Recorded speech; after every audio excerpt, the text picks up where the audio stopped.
देखो प्रेम में भगवान नाचने लगते हैं।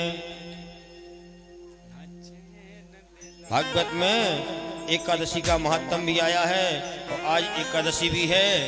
तो हम आपको बताएं कि नंद बाबा भी एकादशी का व्रत करते थे। तो एकादशी का व्रत बड़ा ही श्रेष्ठ है। जैसे हमने आपको कल बताया था कि एकादशी करने से समस्त भगवान के समस्त पूजन का, समस्त क्रियाओं का, समस्त हवनों का फल प्राप्त होता है। और सटतलाई एकादशी जैसे कि आज है, आज तिल देना, तिल स्नान करना, तिल खाना, तिल का हवन करना, तिल का अच्छे प्रकार से उपयोग करना बड़ा महत्वपूर्ण रहता है। और हम निवेदन कर रहे थे आपसे कि भगवान श्री कृष्ण प्रेम में वशीभूत होकर नाचने लगे। देखो सरलता से भगवान रीझ जाते हैं। रीझ जाते कि नहीं रीझ जाते हैं? इसी सरलता पे हमको एक प्रसंग याद आता है, कहो तो सुनाएं। देखो भगवान ये नहीं देखते हैं कि ज्ञान कितना है, भगवान ये नहीं देखते कि धन कितना है, भगवान ये नहीं देखते कि मन कितना है, भगवान तो ये देखते हैं कि सरलता कितनी है। ऐसे एक बार क्या हुआ, एक आदमी बहुत खाता था और खाता था बहुत, और खाते खाते कहता था कि दाने दाने में लिखा है खानहार का नाम। बहुत खाता था। किसी ने कहा ऐसा क्यों कहते हो, दाने दाने में लिखा है?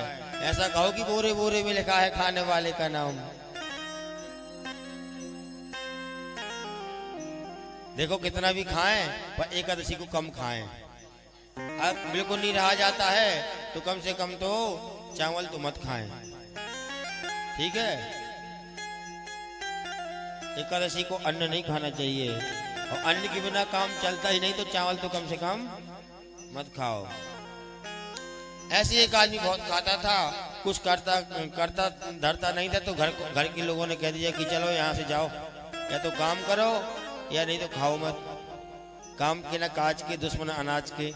चलो घर में वही खटपट, तो कहाँ जाए? घर में वही खटपट। तो पहुंचे बाबा के मठ पर।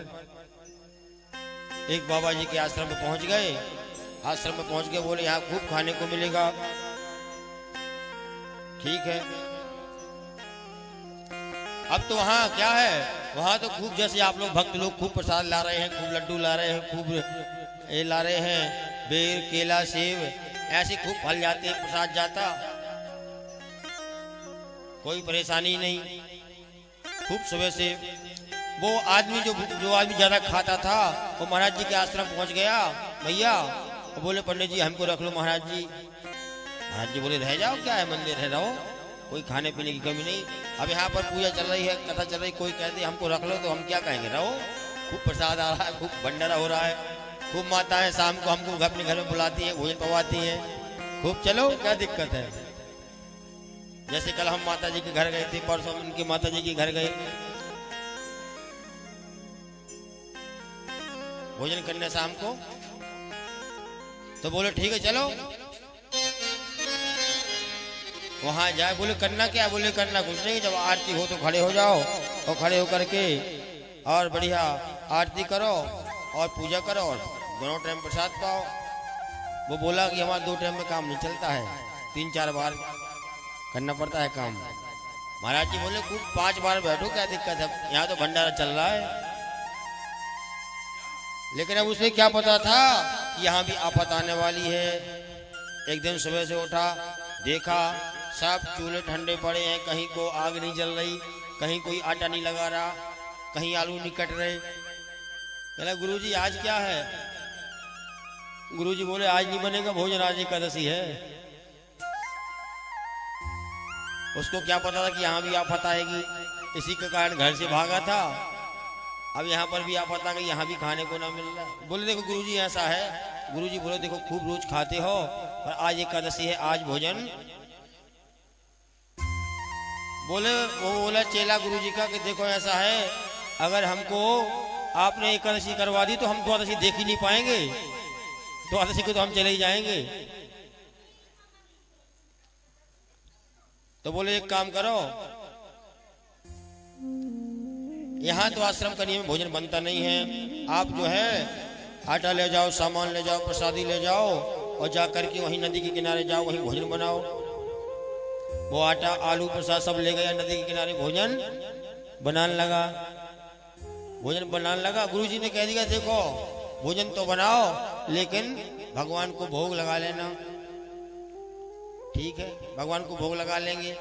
अब उसको पता नहीं था कि भगवान को भोग लगाना पड़ता है, तो भगवान आते नहीं, केवल दिखाना पड़ता है। उसने बढ़िया रोटी बनाई, आलू करे, सब करा और भगवान को भोग लगाया। लेकिन भगवान तो भोग लगाए, भगवान आते थोड़ी है। भगवान तो उसका सुगंध, उसका अंश ग्रहण करते जरूर हैं। एक आदमी कह रहा था कि भगवान ग्रहण करते तो कम कैसे होता है? कम क्यों नहीं होता है? आपने भोग लगा लिया, लगाया इतना सारा, भगवान ने यदि खाया तो कम क्यों नहीं होता है? देखो ये फूल है, इस फूल की खुशबू हम भी ले लें, आप भी ले लो, इसके वजन में कोई कमी आएगी? वजन उतना ही रहेगा जितना उसका है। उसी प्रकार हम जो भोग भगवान को लगाते हैं, भगवान उसका अंश, उसका सार, आपका भाव ग्रहण करते हैं। वो तो परेशान, बोले गुरुजी ने कहा था भगवान को भोग नहीं लगाना फिर खाना, तो भगवान तो आए नहीं, अब मैं क्या करूं? बेचारा गाने लगा, बुलाने लगा भगवान को कि सीताराम आइए, राजा राम आइए, मेरे भोजन का भोग लगाइए। सीताराम आइए, राजा राम आइए, मेरे भोजन का भोग लगाइए। सीताराम आइए, राजा राम आइए, मेरे भोजन को भोग लगा। वो बोला ये मत सोचो कि मंदिर में मिलेगा। वो बोला मंदिर में कुछ नहीं है आज, वहां से तो प्राण बचा के हम ही आए हैं, भूल मत करो, यहीं आ जाओ, भोग लगा लो। वो बोला भूल करोगे यदि तज दोगे, भोजन रूखे सूखे, एकादशी आज मंदिर में बैठे रहोगे भूखे। इसलिए यहीं आ जाओ, यहीं आ जाओ, भोग लगा लो। सीताराम आइए, राजा राम आइए, मेरे भोजन का भोग लगाइए। सीताराम आइए, राजा राम आइए, मेरे भोजन को भोग लगा जाए। बोला अगर आपको लगता है कि हम पूजा करेंगे, आपको लग रहा है कि हम पूजा करेंगे, देखो हमको मंत्र मंत्र कुछ नहीं आता है, ना यहाँ घंटी है ना कुछ है, यहाँ तो सूखी रोटी, नदी का पानी।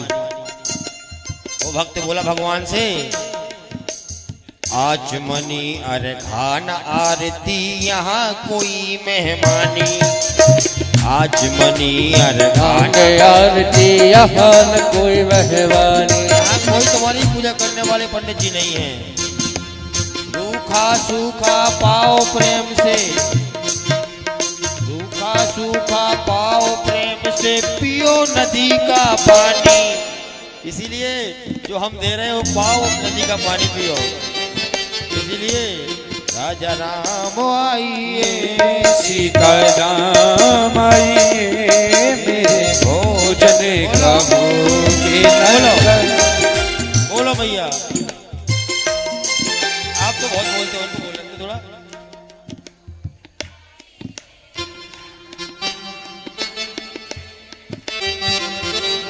बहुत सुंदर। राजा राम आइए, सीता राम आइए, मेरे भोजन को भोग लगा जाए। भगवान स्वर्ग में बैठे बैठे सोचने लगे अगर हम नहीं जाएंगे तो ऐसी उलाहना मारता रहेगा, भगवान पहुंच गए साक्षात भगवान श्री रामचंद्र जी और अपने लक्ष्मण भाई के साथ जाकर के पहुंच गए। बोले देखो, देखा, बोले भगवान आ गए। वो कह रहा, देखने लगा, बोला गुरुजी कह रहे थे भगवान आएंगे, यहाँ पर दो दो भगवान आ गए। रोटी तो केवल 4 ही बनाई हमने, अब तो हमारा पेट खाली रह जाएगा। 4 में तो बस ही पूरा ना हो रहा था। लेकिन तुम बड़े सुंदर हो, कोई बात नहीं, जैसे भी होगा थोड़ा बहुत कर लेंगे काम। भगवान राम भोजन किए, लक्ष्मण जी भोजन किए, वो खुद भोजन किया और अपने घर चला गया। आश्रम पे गया, 15 दिन उसने कुछ नहीं कहा। जब 15 दिन बाद फिर एकादशी आई, सुबह से वो मुंह लटका कर बैठ गया। गुरुजी बोले क्यों बैठे हो मुंह लटका के? बोले आज एकादशी है, भोजन नहीं बनेगा। तो गुरुजी बोले जाओ नदी पे ले जाओ। वो बोला गुरुजी देखो तुम सामान कम देते हो, आपने कहा था भगवान आएंगे, वहां तो 2 भगवान आ जावे, हमारा सामान बढ़ाओ। गुरुजी बोले भगवान कहाँ आते, झूठ बोल रहा, बेचारा भूखा रह रहा होगा इसलिए कह रहा है, भगवान आते। गुरुजी बोले हमारी सफेद दाढ़ी हो गई, हमको 100 साल तपस्या करते करते हो गया, आंख मूंदे बैठे रहे, नाक बंद करते बैठे रहे, कभी भगवान दिखे भी ना, इसको भगवान मिल जाएंगे। लेकिन उसको भगवान मिल गए क्योंकि वो सरल था। भगवान ने उसका 2 किलो आटा बढ़ा दिया, 2 किलो आलू बढ़ा दिए, गुड़ बढ़ा दिया, कहा ले जाओ। फिर गया, फिर उसने गाया सीताराम आइए, राजा राम आइए, मेरे भोजन का भोग लगाइए। तो अब की बार राम जी, लक्ष्मण जी और साथ में सीता जी आई। अब तो देख करके हैरान हो गया, बोला भगवान गलत बात है आपकी, गुरुजी ने तो कहा था कि भगवान आएंगे, यहाँ तो तुम 3 आ गए हो। बोले ये कौन है? बोले हमारी घरवाली है। तो बोले हमें ठेका लगा रखा है तुम्हारे परिवार का। सरल था वो, सरल था बिल्कुल, उसको पता नहीं था, उसको लग रहा था कि भगवान ऐसे आते होंगे। लेकिन चलो कोई बात नहीं, जैसे होगी देखी जाएगी। भोजन पाया, सीता जी को पवाया। लक्ष्मण जी गुस्सा करके देखने लगे कि कैसा भगत है ये, भगवान कोई खरी खोटी सुना रहा। सीता जी भी परेशान कि भगवान देखो, बड़े बड़े पंडित जी, बड़े बड़े यज्ञ, 4 सफेद दाढ़ी हो गई, 4 घंटा आंख बंद करके बैठे रहे माह के महीने में गंगा जी में 1008 डुबकी लगावे, वृंदावन की दंडोती परिक्रमा करें, और भगवान कभी सपने में भी नहीं आते। अब फिर 15 दिन बाद फिर एकादशी आई, चला गया बेचारा। 15 दिन बाद फिर जब एकादशी आई, अब तो बिल्कुल बेचारा सुबह से मुंह लटकाए बैठा। गुरुजी बोले क्या? बोले भगवान देखो तुम, गुरुजी वहां पर पहले 2 भगवान आया, अब उसकी घरवाली भी आवे, तुम हमारा सामान बढ़ाओ। गुरुजी के चेले कहने लगे गुरुजी ये जाके सामान को बेचता है बनिए के यहाँ पे। गुरुजी बोले कोई बात नहीं, इसके आलू बढ़ाओ, 5 किलो कर दो, आटा 10 किलो कर दो, चीनी कर दो, और तुम पीछे पीछे चले जाना 2 लोग कि किसको बेचता है ये। अब तो वो गया, सारा सामान उसने रख दिया, रख करके आज उसने होशियारी करी। आज पहले उसने कहा पहले भोजन नहीं बनाते हैं, पहले ये देख लेते हैं कितने लोग आते हैं, पहले बुला के देखें, उसी हिसाब से बनाएंगे, उनसे ही बनवाएंगे। तो आज फिर गाने लगा, सीताराम आइए, राजा राम आइए, मेरे भोजन का भोग लगाइए। सीताराम आइए, राजा राम आइए, मेरे भोजन का भोग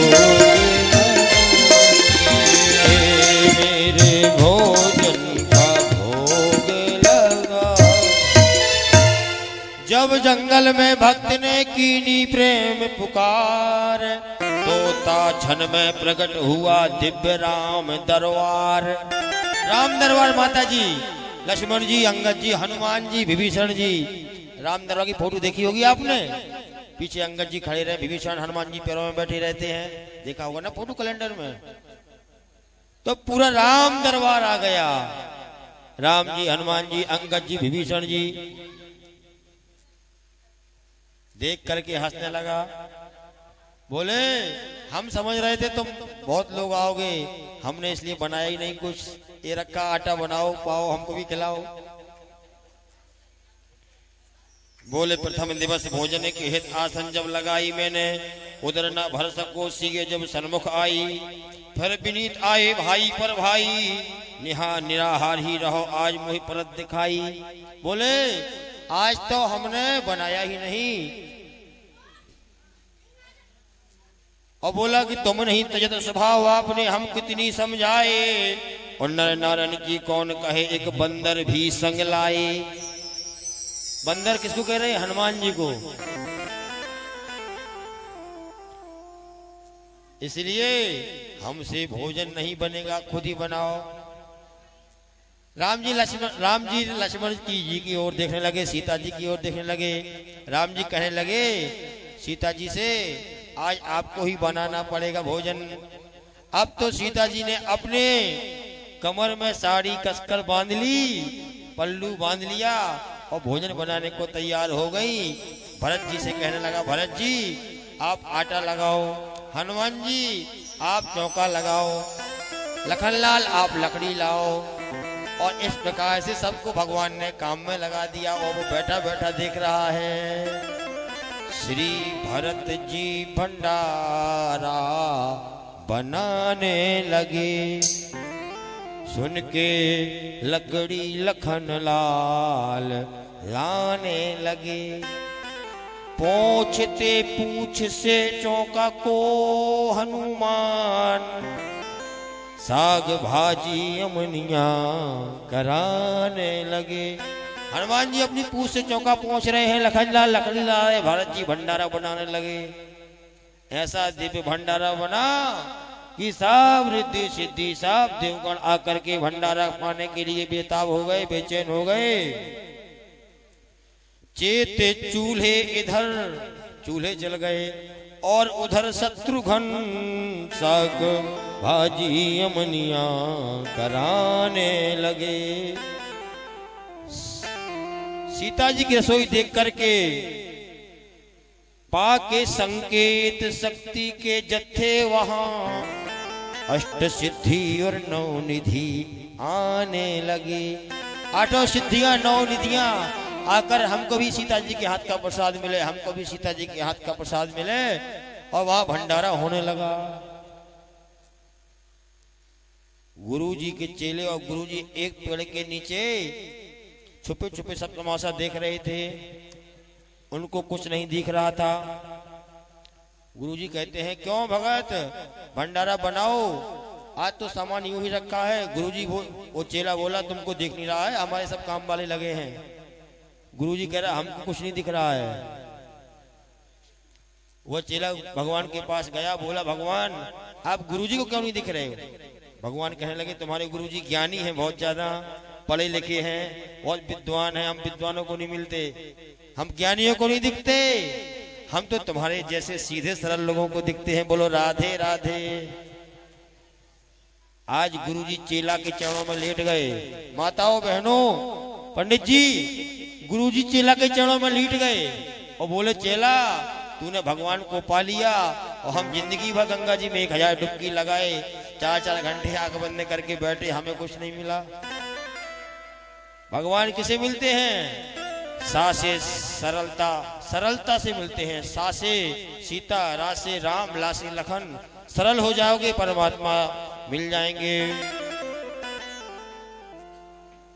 चेला ने भगवान से कहा भगवान देखो एक बार गुरुजी को दिख जाओ, नहीं तो हमको चोरी लग जाएगी आटे की। तो चेला के कहने पर भगवान उस गुरुजी को भी दिख गए। देखो गुरु चेला को भगवान से मिलाता है, यहाँ पर चेला ने गुरुजी को भगवान से मिला दिया। तो हम निवेदन क्यों कर रहे हैं? निवेदन क्या कर रहे हैं? निवेदन आपसे ये कह रहे हैं कि इतने बड़े भगवान आज यशोदा जी के नचाने से नाच रहे हैं, नाच रहे हैं ना, क्योंकि वो सरल हैं। तुलसीदास जी कहते हैं रामायण में कि राम ही केवल प्रेम प्यारा, राम ही केवल प्रेम प्यारा।